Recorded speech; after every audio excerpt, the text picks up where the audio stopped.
senantiasa dijaga kesehatannya, diberikan keberkahan oleh Allah Subhanahu wa taala. Bila kita Ustaz Mahmud, Ustaz Matroji, dan Burhani, Ustaz Iskandar, dan Bang Ihsan, Bang Ibrahim, dan bang-bang lainnya. Mudah-mudahan kita dan seluruh jamaah yang perempuan juga mudah-mudahan kita dijaga keberkahan oleh Allah Subhanahu wa taala. Pada malam hari ini tadinya pengajian di rumah Bang Gatot, karena Bang Gatot tahu musibah kakaipannya meninggal, akhirnya di sini, dan sekaligus kita haul Syekh Muhammad Saman Al-Madani dan Al-Makrullah Kiai Haji Maimun Zubair. Insyaallah genap setahun kerjanya. Ya, kita doakan semoga beliau senantiasa di surganya Allah Subhanahu wa taala, dan kita mendapatkan berkahan dari doakan beliau. Dan yang pertama kami mengucapkan banyak terima kasih. Walaupun hujan tadi alhamdulillah berhenti, pada hadir ke rumah kami mohon doa abang kami, Bang Solihin, Roni, dan Bang Saiful, dan kami semua mohon mohon didoakan biar pada sehat, biar pada rukun keluarga kami ya. Dan alhamdulillah pada malam hari ini saya mohon doanya Kiai buat majlis taklim Mirul Walidain yang insya Allah Oktober besok sudah genap 11 tahun ya. Mudah-mudahan walaupun banyak lika-liku, kita alhamdulillah masih dikasih izin sama Allah buat duduk di setiap manusia ya. Mohon doanya Kiai ya. Dan kami tutup, mohon maaf kalau ada yang kurang, kalau ada yang kurang sopan, nanti sajiannya, tempatnya ya, di luar ada becek tuh ya. Ya, kami mohon dibuka pintu maaf yang sebesar-besarnya. Assalamualaikum warahmatullahi wabarakatuh. Assalamualaikum warahmatullahi wabarakatuh. Waalaikumsalam warahmatullahi wabarakatuh. Bismillah, alhamdulillah, salatu wassalamu ala rasulillah, Sayyidina wa habibina wa syafi'ina wa maulana Muhammad ibni Abdillah wa ala alihi wa sahabatihi wa man tabi'a sunnatahu wa jama'atah min yaumina haza ila yaumin nahdah. Wa ba'du ilahi anta maksudi wa ridhaka matlubi a'tini mahabbataka wa ma'rifataka. Ashabal fadilah, para asatiz, guru-guru kita semua, pimpinan Majelis Ta'lim Birrul Walidain, guru kita Ustaz Samsul Bahri, Samsul Hidayat, alhamdulillah. Sahabat-sahabat sekalian, doa yang tadi diminta oleh guru kita Ustaz Samsul Hidayah, saya ikut aminkan saja doa yang disampaikan oleh para malaikat, para wali, para tokoh-tokoh masyarakat yang sudah mendahului kita, yang sudah Anda yakin saja, yang semuanya malam ini hadir di tengah-tengah kita semua. Siapapun orang yang melakukan majelis zikir, melakukan halaqah di dalamnya ada zikir kepada Allah, maka malaikat-malaikat yang tugasnya berkeliling di langit, tugasnya mencari orang yang sedang berzikir, maka mereka semuanya turun mengepung kita, meliputi semuanya yang ada di sini. Malaikat yang ada di langit itu turun ke sini, kemudian mengepung tempat ini. Wa ghasiyatir rahmah, lalu kasih sayang dialirkan kepada semua yang ada di sini. Alhamdulillah. Kalau malaikat kemudian pada turun, lalu kemudian kita membaca salawat kepada baginda Rasulullah Muhammad SAW, maka jaminannya adalah siapapun orang yang berselawat kepada baginda Nabi dengan kholisan mukhlisan, maka nurnya Rasulullah, ruhnya Rasulullah hadir di tengah-tengah situ. Berapa banyak yang sudah kita baca tadi, berapa banyak selawat yang sudah kita baca tadi, Anda yakinkan saja ada nur wa ruh Sayyidina Rasulullah Muhammad. Kalau ruh dan nurnya Sayyidina Rasulullah hadir di tengah-tengah kita, maka para aulia yang ada di sekitar itu mesti ikut mengiringi. Kalau presiden datang, menteri kedatangan, lurah diundang apa enggak? Nggak usah diundang, udah datang ya. Lurah, camat, wali kota nggak pakai diundang deh. Kalau presiden datang, wajib dia datang, gitu kan? Kalau baginda Rasulullah hadir, maka semua para aulia yang ada di sekitar sini itu ikut hadir juga di sini. Kalau para aulia juga hadir di tempat sini, itu artinya ruh-ruh orang-orang yang sudah mendahului kita yang ada di sekitar sini juga ikut hadir di sini. Jadi tempat ini, Ustaz, sesungguhnya lebih banyak para ruhnya ketimbang jasadnya. Untungnya kita nggak ada yang lihat. Sebab kalau kita bisa melihat dengan basor kita, dengan mata kita, maka kemungkinannya yang pertama adalah kita kabur, hibrid. Yang kedua, tidak banyak tantangan dalam hidup kita karena kita sudah tahu apa yang ada di sini. Jadi apa yang tadi dimintakan doa, saya ikut sajalah. Saya ikut dengan para malaikat, dengan Rasulullah, dengan para aulia, dengan para tokoh masyarakat yang hadir pada malam ini. Alhamdulillah. Tinggal kemudian kita sohibul baiknya, mau melayani beliau atau tidak. Tinggal kita sohibul baiknya, mau menghormati beliau atau tidak.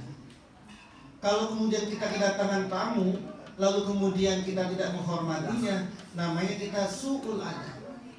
Su'ul adab itulah yang membuat manusia kita tidak punya bekas apapun meskipun baru keluar dari majelis zikir. Ada orang baru keluar dari majelis zikir, kemudian keluar dia, lalu tidak mengekspresikan dirinya yang habis berzikir, yang habis berselawat, tidak mencerminkan akhlaknya ini. Outputnya tidak ada. Output, ngerti output? Hasilnya keluarnya itu tidak ada gitu. Keluar berantem, keluar mojok sama ceweknya, misalnya gitu. Nggak ada bekasnya nih keluar. Itu karena pertama akibat su'ul adab. Su'ul adab sama siapa? Su'ul adab sama para arwahul muqaddisin, ruh-ruh yang mulia yang ketika kita baca, mereka pasti datang karena tugasnya. Ketika Anda berzikir, malaikat itu disuruh, kagak disuruh sama Anda, itu sudah datang sudah. Nggak perlu kita bilang misalnya, wahai malaikat yang di sana, hadirlah di sini. Betak, wah, nggak usah ada begitu, karena memang sudah pasti hadir. Tugasnya memang udah seperti itu. Tapi ketika beliau semua hadir, lalu kemudian kita tidak punya keikhlasan di dalam majelis ini, maka yang terjadi adalah su'ul adab. Apa itu? Buruknya adab kita yang mencerminkan orang keluar dari majelis itu nggak ada asalnya sama sekali. Itu yang pertama. Yang kedua, kita ini terdiri dari dua unsur, jasadiyah wa ruhiyah. Jasad dan ruh. Jasad ini dari ujung rambut sampai ujung kaki ini jasad nih. Jasad semua. Yang dalam, yang di luar, semua jasad nih. Yang tidak tampak namanya ruh. Kalau kita ada di sini nih, itu tandanya kita punya ruh. Kalau di sini nggak ada ruh, kalau di dalam tubuh kita nggak ada ruh, nggak mungkin kita ada di sini. Kita udah ditahlilin, udah ada di dalam kubur. Jasad punya makanan, ruh juga punya makanan. Jasad ya ini, makanan ini, pisang, jeruk, apa nanti itu, nasi kebuli, nasi uduk, apalagi itu kan ada makanan apa sih? burger, Fried chicken. ikan, semur, itu adalah makanan jasmani, makanan jasad itu. Ruh juga punya makanan. Kalau jasad juga butuh vitamin, butuh sistem imun yang kuat, maka ruh juga butuh itu. Apa itu? Kutul arwahnya apa? Kutul kulubnya apa? Makanan pokok ruhnya apa? Ruh kita nggak bisa dimakan pakai ini. Ruh kita tidak bisa makan pakai pisang. Ruh kita nggak bisa minum air ini. Ini mau urusan jasad semua. Ruh kita itu diberi makan dan diberi minum dari zikir kita kepada Allah dan salawat kita kepada baginda Rasulullah Muhammad Sallallahu Alaihi Wasallam. Itu makanannya tuh. Setiap orang yang habis berzikir dan bersolawat itu kalau dia lakukan dengan khusyuk, sama saja dia habis makan. Ketika dia sudah makan, maka yang terjadi adalah kuat tubuhnya, kuat staminanya, kenyang dia, tidak lemes dia, tidak loyo dia. Kenapa? Karena habis makan. Bedanya orang kebanyakan makan, kalau jasad kebanyakan makan itu dia bisa ngantuk, bisa lemes, bisa kekenyangan. Ruh tidak ada kekenyangannya.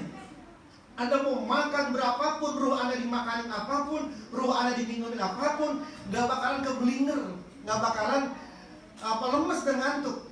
Itu bedanya. Hanya persoalannya adalah ketika ada orang makan banyak, setelah itu mohon maaf, BAB, buang air itu semua. Habis buang air masih tetap kenyang apa udah lapar? Biasanya nih, habis makan langsung buang air, banyak buang air nih, buang air BAB banyak langsung. Setelah itu tetap kenyang banget atau kurang kenyangnya? Minimal kurang apa enggak? Kurang kenyangnya karena sudah keluar. Ruh juga begitu. Anda sekarang nih, kita semua, saya yakin punya keimanan yang tinggi sekarang, kesadaran yang kuat sekarang kepada Allah dan Rasulullah-Nya. Karena habis dikasih makan banyak tadi tuh. Dikasih makan, minum, tahlil, zikir, kemudian Asmaul Husna, kemudian Kifayatul Awam, kemudian Musalawat Dibah. Itu udah banyak banget yang kita makan itu. Itu mesti kita punya kekuatan nih sekarang nih. Tapi kalau kemudian nanti nih, kemudian kita keluar, langsung kita BAB ruh kita yang BAB, maka yang terjadi keluar kita dari tempat ini udah gak punya energi lagi, lemah kita. Ciri ruh yang sudah lemah itu, kalau dia keluar lalu kemudian ketemu sama setan, maka runtuhlah dia. Maka berapa banyak orang yang habis ngaji maksiat, berapa banyak orang yang habis ngaji berantem, berapa banyak orang yang habis zikiran lalu ngambil handphone langsung caci maki siapapun, fitnah sini fitnah sana. Kenapa? Karena dia habis makan begini nih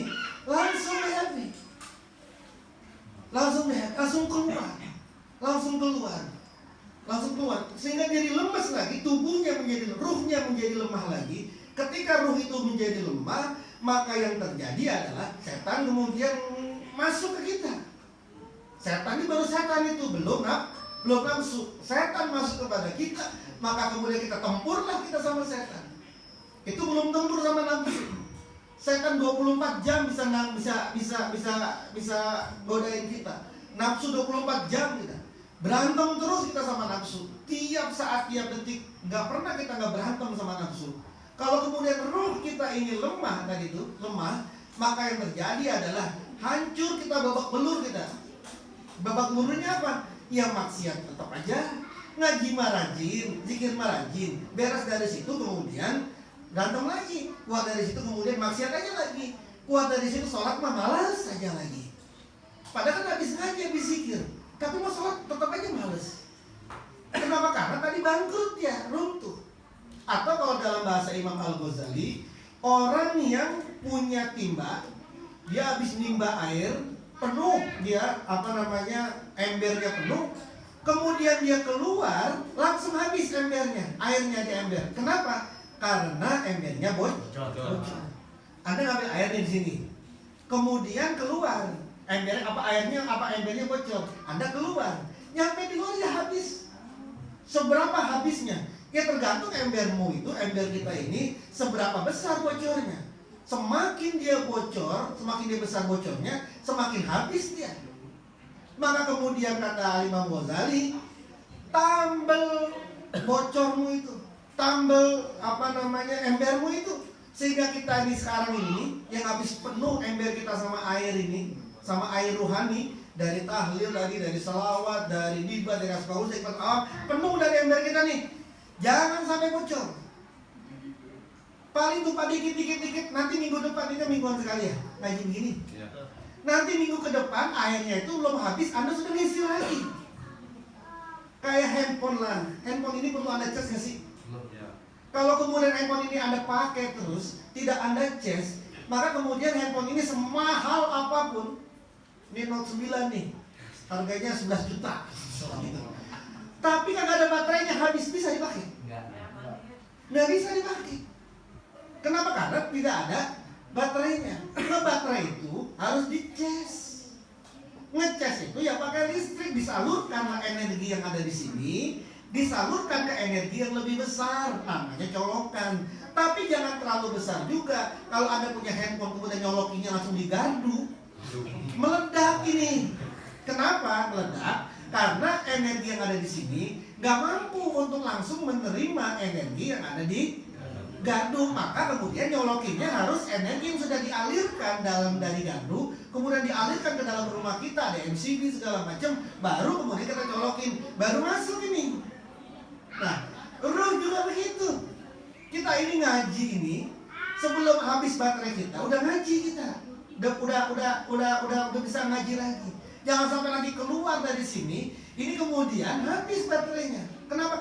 Karena koslet, karena ngedrop baterainya.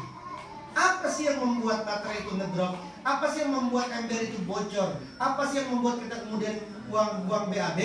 Karena habis ngaji, habis zikir, hilang kesadaran akal kita dan hati kita terhadap apa yang tadi kita baca, terhadap apa yang tadi kita sholawatin, apa yang tadi kita tahlilin, apa yang kita tadi baca zikir, semua beres dari ini. Setelah kita salam selesai bubar, nggak ada lagi nih selawatnya di hati kita, zikirnya nggak ada lagi nih kita tanamin di sini, pikirannya tidak ada lagi di majelis ini. Tempatnya Anda boleh di mana, tapi ta'alluqkan, hubungkan, gantungkan pikiran kita itu di tempat ini, di majelis. Sehingga ketika kita itu tidak melakukan itu, keluar dari majelis ini, sudah pikiran mah masuk kemana-mana lagi, hati mah udah nggak ingat lagi apa yang dizikiri tadi, nggak ingat lagi, nggak ada bekasnya, nggak diulang-ulang lagi sholawatnya, nggak diulang-ulang lagi zikir dalam hati. Anda keluar dari sini, bubar sudah tuh, habis semua itu. Ibaratnya apa tadi? Ibaratnya ember yang bocor. Maka tugas kita sekarang nih, kita udah dikasih banyak banget sama Ustaz Samsul. Setiap malam Jumat, setiap malam Senin ini, berupa makanan-makanan yang terus disuguhin sama beliau kepada kita semua. Setiap malam Senin, banyak banget yang kita pakai, segini kita baca ini semua dengan penuh ekspresi. Jangan sampai kemudian itu menjadi bocor, nggak ada gunanya, nggak ada asarnya. Kenapa nggak ada asarnya? Karena kita tidak memelihara ini di setiap langkah kita, di setiap kesadaran kita. Kita boleh ada di mana saja. Kalau dicontohkan dalam agama, raudhah secara fisik ada di Madinah. Raudhah min riyadil jannah, taman surga itu ada baina minbari wa baiti, antara mimbarku dan rumahku. Sekarang makomnya itu ada raudhah min riyadil jannah. Itu raudhah fisik. Tapi raudhah yang ada di fisik itu harus dibawa kemana-mana di dalam satu tempat yang ada di dua jari, di bawah susuk kiri kita, di hati. Harus ada di bawah ke sini tuh, ada di bawah di sini nih. Nah, raudhah itu bisa diciptakan di mana saja, secara fisik dia ada di sana. Tapi tempat ini sekarang menjadi raudhah min riyadil jannah. Anda nanti keluar dari sini, tetap hatinya berzikir, bersalawat kepada Nabi, maka setiap jengkal tanah yang Anda injak, itulah raudhah min riyadil jannah. Anda ngopi di warung, Anda ngopi di kafe, Anda ngopi di saung, tapi hati Anda terus ta'alluq, terus berhubung, terus terhubung, pikiran Anda terus terhubung dengan majelis ini. hati Anda terus terhubung dengan zikir, hati Anda terus terhubung dengan salawat Nabi, maka tempat Anda ngopi itu menjadi rodoh min riyadil. Alhamdulillah. Sudah, itu mah bukan amin, insya Allah bukan amin. Kalau amin mah masih mudah-mudah. Kalau itu mau ada janjinya, sudah pasti. Nah, makanya kemudian tadi tinggal Anda piara. Maka kemudian kita diajarin sama para ulama-ulama kita, kalau zikir, kalau selawat, dikeluarin suaranya. Kayak tadi kita semuanya, anda semua, dikeluarin suaranya. Bukan Allah itu tuli, bukan Allah itu budak yang jauh banget kemudian kita harus teriak-teriakin. Bukan baginda Rasul itu jauh banget yang kemudian kita panggil-panggil, ya Rasul. Kemudian dia jauh, beliau ada jauh banget gitu, lalu kita teriak-teriak, ya Rasulullah. Seakan-akan Rasulullah di sana jauh banget di Madinah. Bukan. Kita ini mengekspresikan besar, mulut kita keluar besar itu bukan untuk yang ada di sana, tapi untuk yang ada di sini nih, yang dalam hati kita.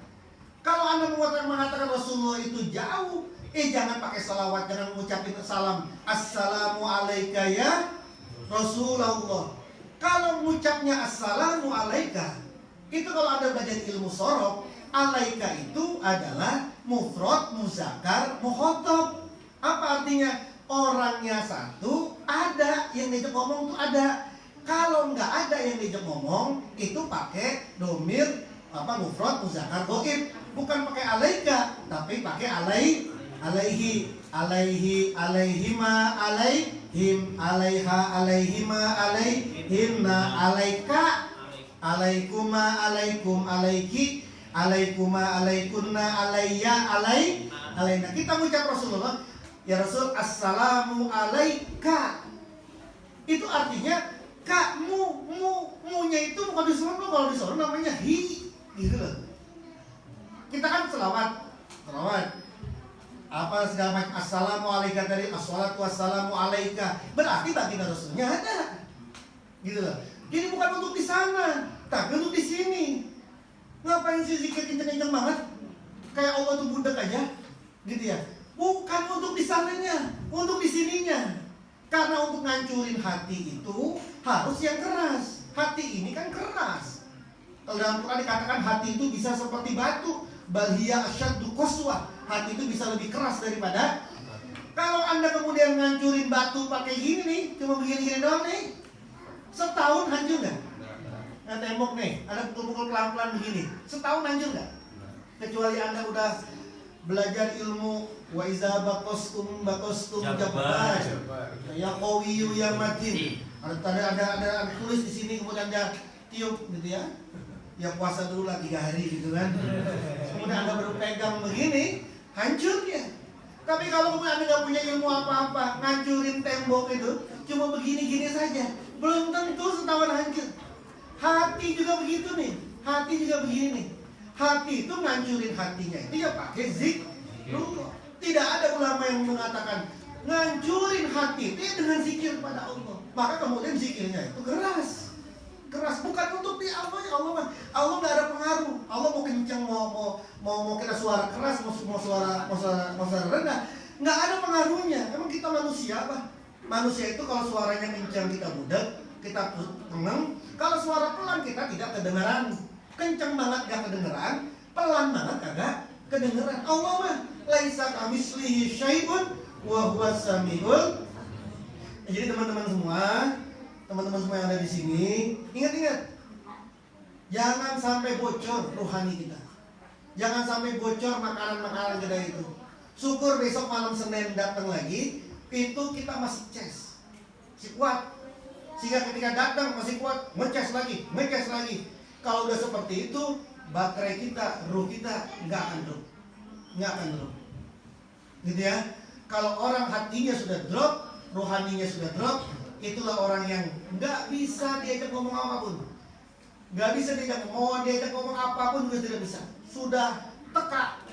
Kalau bahasa Arabnya sudah ahmak. Rojulun la yadri wa la yadri annahu la yadri. Orang yang tidak tahu dan dia tidak tahu bahwasanya dia tidak tahu. Nabi Isa mengatakan, saya bisa ngidupin orang mati, tapi saya tidak bisa ngidupin ngobatin penyakit ahmak. Kenapa? Karena tadi itu baterainya hancur. Yang terakhir, yang ketiga, kalau Anda ngecas ruhania Anda itu, ngecas baterai kita ini, tadi saya katakan salam. Ngecasnya jangan langsung ke gardu. Hancur Anda itu, hancur baterainya. Langsung kemana? Kemana? Ke colokan-colokan yang ada di sini. Begitupun kita belajar. Anda belajar, kita semua belajar, jangan langsung. Pokoknya saya kagak pakai ulama-ulama, saya pakai Quran sama hadis aja. Ulama, enggak, langsung Quran dan hadis. Imam Syafi'i, enggak ada Syafi'ian. Syafi'i, Imam Syafi'i manusia, gue juga manusia. Enggak pakai Imam Malik Malikian, Imam Malik manusia, gue juga manusia. Langsung kepada Quran dan hadis. Itu orang yang belajar langsung ke sumber seperti itu kayak orang ngecas langsung ke gardu, meledak dia. Hancur lebur deh, nggak karu-karuan. Makanya wajar ketika Anda menemukan orang-orang yang kemudian langsung meledak-ledak hidupnya. Ini nggak boleh, itu nggak boleh. Mana ada? Ini aneh, robanan-robanan. Nggak ada itu, bid'ah itu. Wa kullu bid'atin dolalah. Nggak ada itu. Jadi Anda selawatan begini tuh bid'ah, sesat. Wa kullu dolalatin finnar. Capek-capek tadi Anda mukul, finnar sudah itu di neraka meledak-ledak itu pemahamannya. Kenapa? Karena tidak melalui tadi itu colokan-colokan. Maka Anda harus belajar sama orang yang belajar kepada gurunya, yang gurunya belajar kepada gurunya, kepada gurunya, kepada gurunya, sambung kepada baginda Rasulullah Muhammad. Jangan belajar kepada orang yang nggak punya sambung. Itu seperti Anda ngecas, kemudian nggak nyambung ke NCB-nya, nggak nyambung ke gardunya, ya kagak bisa ngecas lah, nggak ngisi lah. Siapa gurunya? Dia belajar sama siapa? Syekh Google radhiyallahu anhu. Belajar sama siapa? Sama Al-Imam WhatsApp, qaddasallahu sirah misalnya itu. Putus sudah itu, putus. Maka Anda belajar sekarang sama Ustaz Samsul. Ustaz Samsul belajar sama gurunya, sampai kepada baginda Rasulullah Muhammad.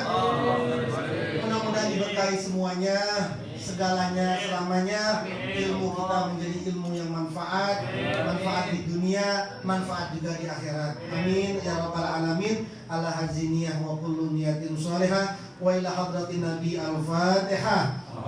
A'udzu billahi minasyaitonir rajim. Bismillahirrahmanirrahim. Alhamdulillahirabbil alamin arrahmanir rahim maliki yaumiddin. Iyyaka na'budu wa iyyaka nasta'in ihdinas siratal mustaqim. Siratal ladzina an'amta 'alaihim ghairil maghdubi 'alaihim waladdallin. Amin. Sekian. Wallahul muwaffiq ila aqwamit thoriq. Assalamualaikum warahmatullahi wabarakatuh. Allahumma arhamna bil Qur'an.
Alhamdulillah telah kita dengarkan pelajaran